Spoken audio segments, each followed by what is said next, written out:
नमस्कार, श्री स्वामी समर्थ. माझ्या चॅनलवर तुमचे सहर्ष स्वागत आहे. सावली तेव्हाच पडते जेव्हा तुम्ही पुढे पुढे चालता.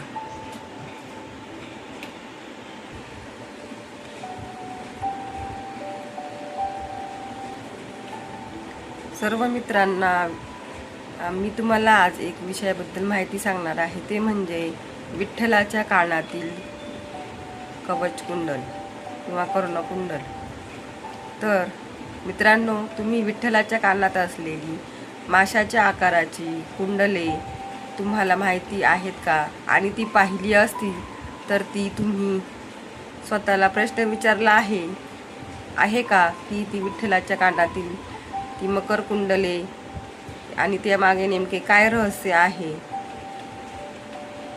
हे मी तुम्हाला आज या व्हिडिओद्वारे सांगणार आहे. वारकरी परंपरेत सांगितल्याप्रमाणे एका आख्यायिकेनुसार यामागे एक गरीब भक्ताची कहाणी दडलेली आहे. वारकरी परंपरेत अशी कथा सांगितलेली आहे की एका गरीब कोळ्याने पंढरपुरामध्ये अशी भेट अर्पण केली होती की ज्यामुळे तिथे असणारे लोकच नाही तर स्वतः पांडुरंग सुद्धा भारावून गेले होते. या भेटीपेक्षा मोठी भेट दुसरी काही नव्हती. भक्ताच्या मनातील भक्ती आणि निरागस प्रेम आणि स्वतः विठ्ठलाला या मंदिराबाहेर यावं लागलं आणि या रहस्यामागं दडले एका भक्ताचं प्रेम आणि एक वेदनादायक अपमान. आणि स्वतः विठ्ठलाने दिलेली ही शिकवण लाखो वारकऱ्यांच्या हृदयामध्ये अजूनही जिवंत आहे. ही कहाणी ऐकल्यानंतर विठ्ठलाच्या कानातील त्या मकरकुंडलाकडे तुम्ही पूर्वीसारखे पाहू शकणार नाही. जरा कल्पना करा मित्रांनो, एका गरीब मच्छीमार 2 मासे आणि समोर साक्षात पंढरीचा पांडुरंग, यात असा मोठा प्रश्न होता की या 2 माशांचं पुढे काय होणार. पण पुढे जे घडलं त्याची कल्पना त्या भक्तालाही नव्हती. तुम्ही विठ्ठल भक्त असाल तर कमेंटमध्ये जय जय हरी विठ्ठल, जय जय विठ्ठल असे करा. त्यासाठी माझ्या चॅनलला सबस्क्राईब करा. चला तर मग आपण जाणून घेऊया कान्हू नावाच्या निरागस भक्ताची ही कथा, ज्याच्या निरागस भक्तीने पुढे पंढरपुराला एक अमूल्य शिकवण दिली. अथांग पसरलेला समुद्र आणि त्याच्या अकराळ विकराळ असणाऱ्या लाटा आणि त्या लाटांवर स्वार होऊन रोज स्वतःच्या नशिबाशी 2 हात करणारा भोळा आणि निरागस माणूस, त्याचं नाव होतं कान्हू. तर मित्रांनो, कान्हू हा जातीने कर्माने एक कोळी होता. समुद्राचं खारं पाणी आणि खवळलेला समुद्र आणि त्याच्या अंगातील गळणारा घाम यांचं एक जणू एक घट्ट नातं तयार झालं होतं. येणाऱ्या लाटा रोज किनाऱ्यावर आदळायच्या आणि संकट रोज कान्हूच्या दारात येऊन उभी राहायची. फाटकी नाव, वयानं जीर्ण झालेले जाळं, अंगावरचं साधे कपडे याच्या व्यतिरिक्त त्याच्याजवळ काहीही नव्हतं. पण तरीही त्याच्या चेहऱ्यावर रोज समाधान झळकत होतं, कारण त्याच्या ओठांवर कायम एकच नाम असायचं, ते म्हणजे श्री विठ्ठलाचं. विठ्ठलाच्या नावाचा गजर दिवसभर समुद्राच्या अथांग लाटांशी झुंज दिल्यानंतर संध्याकाळी जेव्हा कान्हू घराकडे परतायचा तेव्हा तिथे त्याला स्वागताला असायची ती भयंकर गरिबी. विचार करा मित्रांनो, समुद्राच्या किनाऱ्यापासून थोड्या अंतरावर वाऱ्याच्या एका झोताने ही नाव हलेल अशी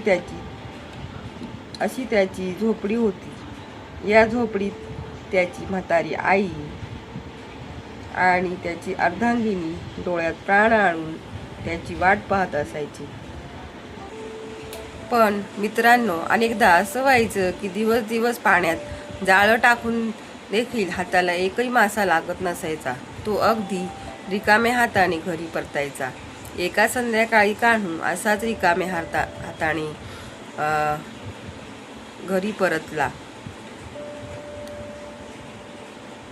घरी जेव्हा अंधार होता, चुलीला जाळ नव्हता, शिजवायला अन्न देखील नव्हतं आणि घरात अन्नाचा कण देखील नव्हता.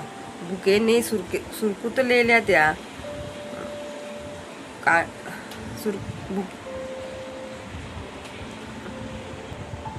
त्या आईचा हात आणि पत्नीचा तो कोमेजलेला चेहरा पाहून कान्हूला अपराधीपणाची भावना वाटायची.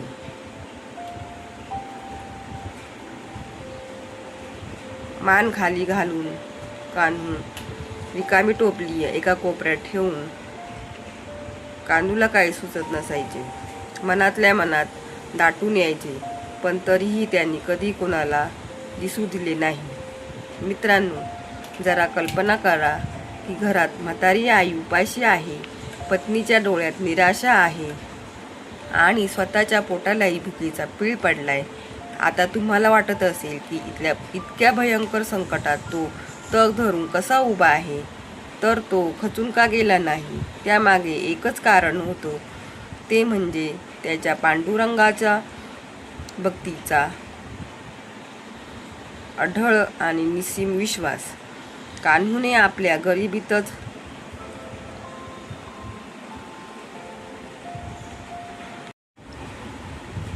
देवाला कधी दोष दिला नाही किंवा तक्रारही केली नाही. तो अश्रू पुसायचा, आभाळाकडे बघायचा आणि एवढंच म्हणायचा, माझा मायबाप विठू बघेल, तोच माझा पाठीराखा आहे. त्यानेच चोच दिली आहे तर चाराही तोच देईल. पोटाची भूक तो पाणी पिऊन शमवत असे. रात्री सगळं गाव झोपी जायचं, पण कान्हू मात्र झोपडीच्या अंगणात बसून जाळी शिवायचा.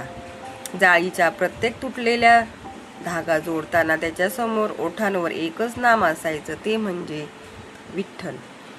जाळे शिवताना अनेकदा त्याच्या बोटातून रक्त यायचं, पण त्याच्या चेहऱ्यावर वेदनेचा एकही भाव उमटत नसे, कारण त्याचं मन त्या सावळ्या विठुरायाशी रमलं होतं. हे दृश्य पाहून त्याची पत्नी त्याला विचारायची, देवाचं नाव घेऊन कधी पोट भरते होय? तेव्हा कान्हू अगदी आनंदाने सांगायचा, अगं, तो सावळा परब्रह्म, तो देतो ना तेव्हा सगळ्या जगाला पुरेल एवढे देतो. आपली वेळ नक्की येईल. माझा विठुराया माझी परीक्षा पाहतोय. दुसऱ्या दिवशी पहाटे सूर्योदयापूर्वीच कान्हू पुन्हा आपले फाटलेले जाळे घेऊन समुद्रावर जायचा. समोर पसरलेला अथांग सागर पाहून तो नतमस्तक व्हायचा. पांडुरंगाचरणी लीन होऊन स्वतःची कामे करायला सुरुवात करायचा. पुढे माहीत नव्हतं की समुद्र त्याच्यासाठी अशी एक परीक्षा घेऊन उभा होता की त्याच्या भक्तीची खरी कसोटी होती आणि त्याची ही निरपेक्ष भक्ती समुद्रापेक्षाही खोल होती. पण मित्रांनो, कान्हूच्या आयुष्यात एक घटना घडणार होती जी त्याच्या संपूर्ण जीवनाचा मार्गही बदलून टाकणार होती. नियतीनं त्याच्याबाबत काही वेगळंच ठरवलं होतं. यावेळी समुद्रात असं काही घडणार होतं ज्याने कान्हूच्या भक्तीची सर्वात मोठी परीक्षा होणार होती. एके दिवशी पहाटे कान्हू नियमितप्रमाणे आपली छोटीशी नाव घेऊन खोल समुद्रात गेला. सुरुवातीला समुद्र अगदी शांत होता, पण अचानक वातावरण बदलले. क्षितिजावर काळे कुट्ट ढग जमा झाले. समुद्राच्या शांत पाण्यावर अचानक भोवरे तयार झाले. शांत वाटणारा तो समुद्र अचानक अकराळ विक्राळ रूप धारण करू लागला. एखाद्या मोठ्या लाटा नावेवर आदळू लागल्या. विजांचा कडकडाट आणि ढगांचा गडगडाट सुरू झाला. आजूबाजूला गेलेले सर्व मच्छीमार जीव मुठीत घेऊन आपापली नाव किनाऱ्याकडे घेऊन पळू लागले. पण मित्रांनो, कान्हूची नाव, मोडकळीस आलेली नाव, समुद्राच्या मध्यभागी अडकली होती. वाऱ्याच्या भयानक वेगाने पाणी भरू लागले. त्या क्षणी कान्हूलाही वाटलं की आपला शेवट जवळ आला आहे. प्रत्येक उसळणारी लाट जणू त्या नावेचा शेवटचा श्वास घेऊन येत होती. पण मित्रांनो, अशा भयंकर परिस्थितीमध्ये कान्हूच्या चेहऱ्यावर जराही भीती नव्हती. त्याने हातातली वल्ली खाली ठेवली, डोळे मिटले आणि दोन्ही हात जोडून तो पांडुरंगाच्या चरणी लीन झाला.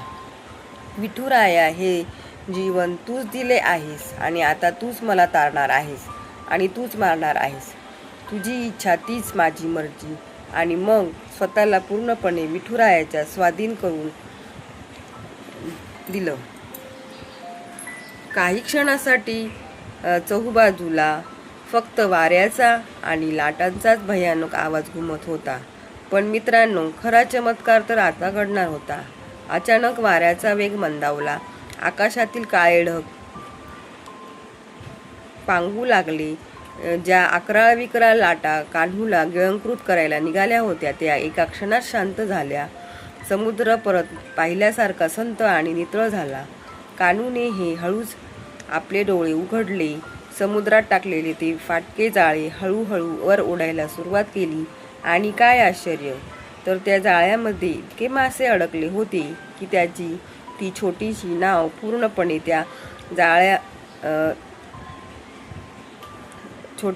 पूर्णपणे भरून गेली. ते मासे इतके टवटवीत होते की कान्हूने त्या आपल्या आयुष्यात अशी शिकार कधीच पाहिली नव्हती.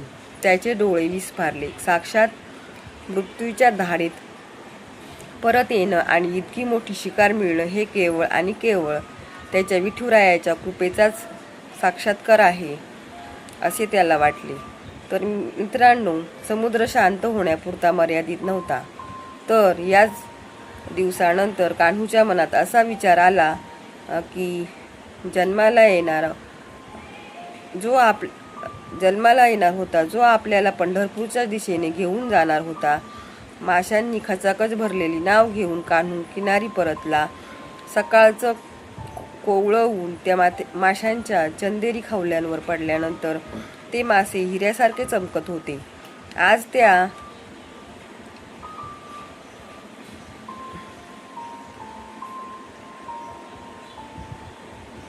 त्या नावेत मासे नव्हते, तर चेहऱ्यावर येणारे हसू होते.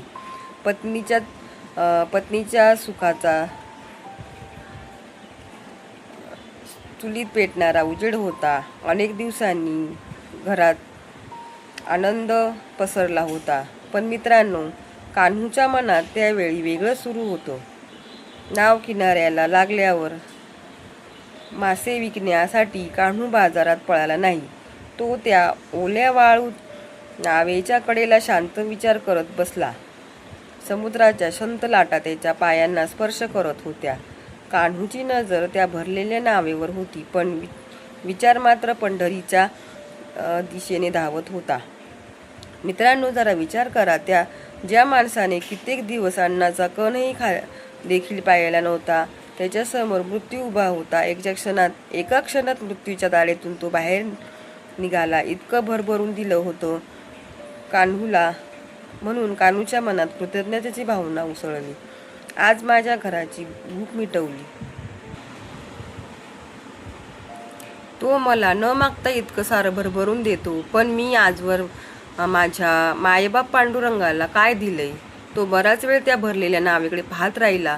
प्रश्न छोटा होता, पण उत्तर मात्र त्याला शांत बसू देत नव्हतं. आणि याच ठिकाणी कान्हूच्या मनात असा विचार आला की जो विठ्ठलाच्या मकरकुंडलाचं कारण ठरणार होता.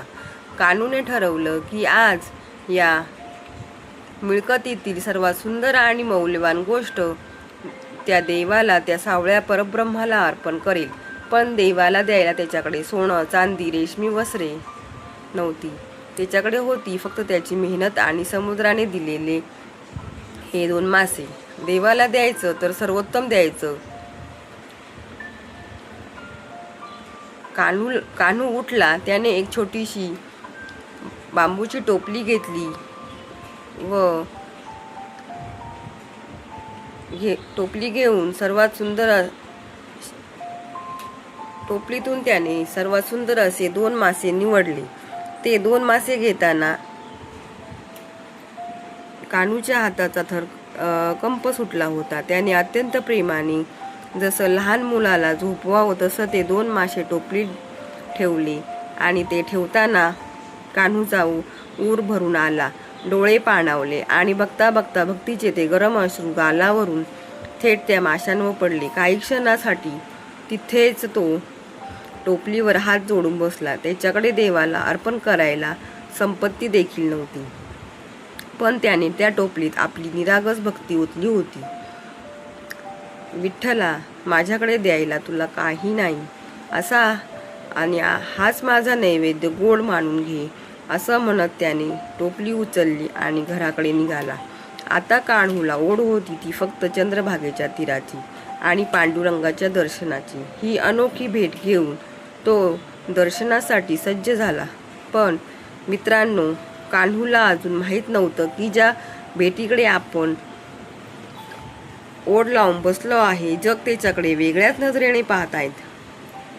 2 माशांमुळे त्याच्या आयुष्यात सर्वात कठीण परीक्षा उभी राहणार होती. कान्हूने ती छोटी टोपली छातीशी घेऊन निघू लागला.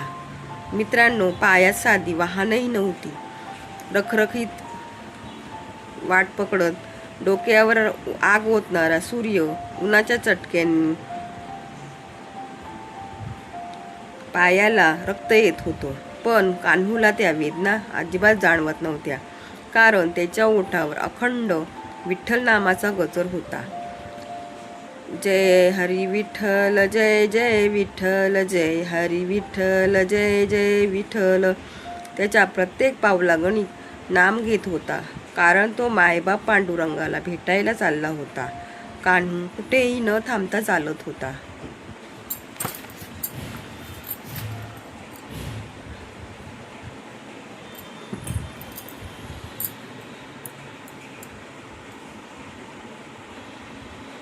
त्याला फक्त पंढरीची ओढ लागली होती.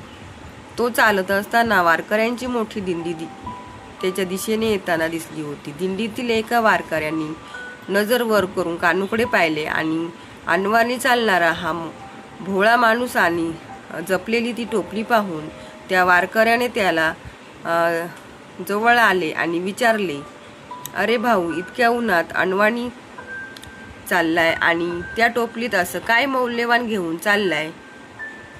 तेव्हा कान्हूच्या चेहऱ्यावर एक निरागस हास्य उमटले. टोपलीकडे पाहत तो म्हणाला, माझ्या विठुरायाला ही भेट आहे. ही कान्हूने दिलेली उत्तर ऐकून तो वारकरी शांत झाला. कान्हूच्या चेहऱ्यावरचं समाधान पाहून वारकऱ्याला वाटलं की या टोपलीत काहीतरी विशेष असावं. पण मित्रांनो, नियतीने कान्हूची वेगळीच परीक्षा घ्यायचे ठरवले होते. कान्हू शेवटी चंद्रभागेजवळ पोहोचला. तेथेच टोपली बाजूला ठेवून साष्टांग दंडवत घातला. विठ्ठला, आलो रे तुझा लेकुरवाळा, असं म्हणून वाळू कपाळाला लावली. त्या क्षणी त्याच्या डोळ्यातून आनंदाश्रू वाहत होते.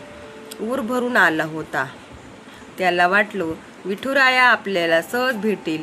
पण मित्रांनो, त्याच्या भक्तीचा तो हृदयद्रावक क्षण अजूनही बाकी होता. पुढे जे काही घडणार होतं त्याचा कान्हूने स्वप्नातही विचार केला नव्हता. अखेर चंद्रभागेत स्नान करून तो थेट नामदेवाच्या पायरीपाशी पोहोचला. आजूबाजूला तुळशी, चंदन, अगरबत्तीचा सुवास दरवळत होता.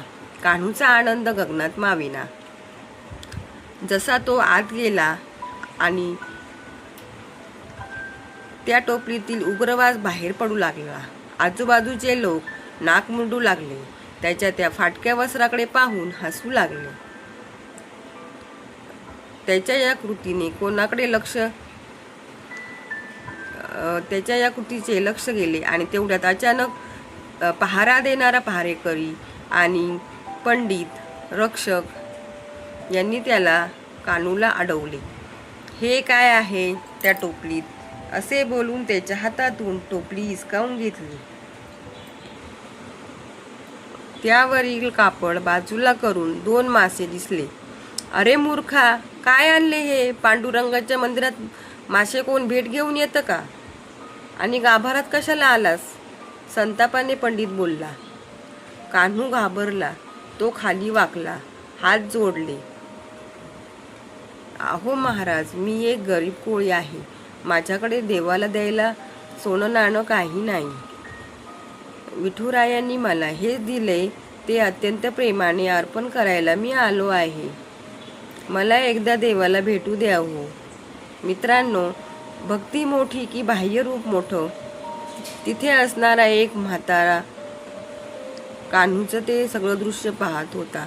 कान्हूची ती निरागसता पाहून त्याचे डोळे पाणावले. तो पुढे आला आणि सहानुभूतीने म्हणाला, जाऊ दे त्याला आत. बिचारा लांबून आलाय. देवाला फक्त भाव महत्वाचा आहे. पण म्हाताऱ्या वारकऱ्याचं ऐकणार कोण? तुम्ही गप्प बसा, याला बाहेर काढा, असा तो म्हणाला. अशा वस्तू कोण गाभाऱ्यात घेऊन येतं का? कान्हू म्हणायचा, एकदा तरी पाहू द्या हो मला माझ्या विठ्ठलाला. पण कोणालाही पाजर फुटला नाही. त्याला पायरीवर हाकलून दिले आणि तो कोसळला. टोपली घट्ट धरून तो रडू लागला. ज्या देवाची त्याने आयुष्यभर भक्ती केली, पायी अणवानी चालून देखील त्याला देवाचे दर्शन झाले नाही. देवाच्या दारात त्याचा घोर अपमान झाला. मित्रांनो, नियतीनेही त्या काही वेगळेच ठरवले होते, हे त्याला माहीत नव्हते. त्याच्या अश्रूंचा थेंब विठ्ठलापर्यंत पोहोचला होता. तो पायरीवर एका कोपऱ्यात बसून बांबूची टोपली धरून तो कळसाकडे पाहत होता. विठ्ठला, तुझ्या भेटीची आज घेऊन आलो आहे. तुला न पाहताच परत जावे लागणार म्हणून तो टाहो फोडत होता. हाच तो क्षण. गरीब कान्हूचे अश्रू थेट विठुरायापर्यंत पोचले. अवघं वातावरण बदललं. जणू काही काळच एका क्षणासाठी थांबला होता. मंदिरातील एका महाकाय घंटेचा नाद आपोआप जोराजोराने वाजू लागला. गाभाऱ्यातून वाऱ्याची झुळूक बाहेर आली. बघा मित्रांनो, लोकांच्या चेहऱ्यावर भीती, आश्चर्य स्पष्ट दिसायला लागलं. गाभाऱ्यातून साक्षात एक तेजस्वी मूर्ती बाहेर आली. गळ्यात वैजयंती हार, कमरेवर हात, चेहऱ्यावर अलौकिक स्मितहास्य. साक्षात पंढरीचा पांडुरंग आपल्या भेटीसाठी आला हे पाहून तिथले पंडित, रक्षक अवाक होऊन झाले. सर्वांनी तिथेच लोटांगण घातले. विठ्ठल कान्हूजवळ आला. पायरीवर रडत बसलेल्या त्या कान्हूच्या खांद्यावर हात ठेवला. त्याने डोळे उघडले. साक्षात मायबाप पांडुरंग पाहून त्याचा ऊर भरून आला. तो विठ्ठलाला नतमस्तक होणार. तेवढ्यात त्याला विठ्ठलाचे दोन्ही हात त्याने पकडले आणि विचारले की तू इतक्या दुरून आलास आणि मी तुला भेटणार नाही, असं कधी होईल का? तुझी भक्ती माझ्यापर्यंत आधीच पोहोचली होती. हे ऐकून कान्हूचे अश्रू अनावर झाले. वस्तूंची किंमत नाही तर भाव दिसला. देवाला सोन्या चांदीची भक्ती नको आहे, तर भक्तियुक्त मन हवं आहे. एक दिव्य प्रकाश बाहेर विठ्ठलाने ते 2 जिवंत मासे आपल्या सावळ्या हातात घेतले. सगळ्यांचे लक्ष देवाकडे. देव हे मासे आता काय करणार? मित्रांनो, खरा चमत्कार तर आता घडला. विठ्ठलाच्या हातून एक दिव्य प्रकाश पडला. बाहेर सगळ्यांच्या समोर त्या 2 माशांचे रूपांतर तेजस्वी अशा कवचकुंडलात झाले. विठ्ठलाने हसत हसत ती कुंडले आपल्या कानात परिधान केली. आज पंढरीत एक गोष्ट कायमची होती की देवाला संपत्तीची नाही तर भक्तीची ओढ आहे. ही मकरकुंडले एका गरीब भक्ताच्या प्रेमाची साक्ष बनली आहे. विठ्ठलाने माशांचे रूपांतर मकरकुंडलात केले. म्हणूनच तुकारामांनी अभंगात म्हटले आहे, मकर कुंडले तळपती श्रवणी. मी देवाला काय देतो यापेक्षा कोणत्या भावनेने देतो हे जास्त महत्त्वाचे आहे. म्हणूनच तर म्हणतात देव भक्तीचा भुकेला. भक्ती ही देवाला श्रेष्ठ मानली जाते. तर आपल्याला ही माझी छोटीशी कहाणी आवडली असेल तर माझ्या चॅनलला लाईक, शेअर आणि सबस्क्राईब करा. धन्यवाद.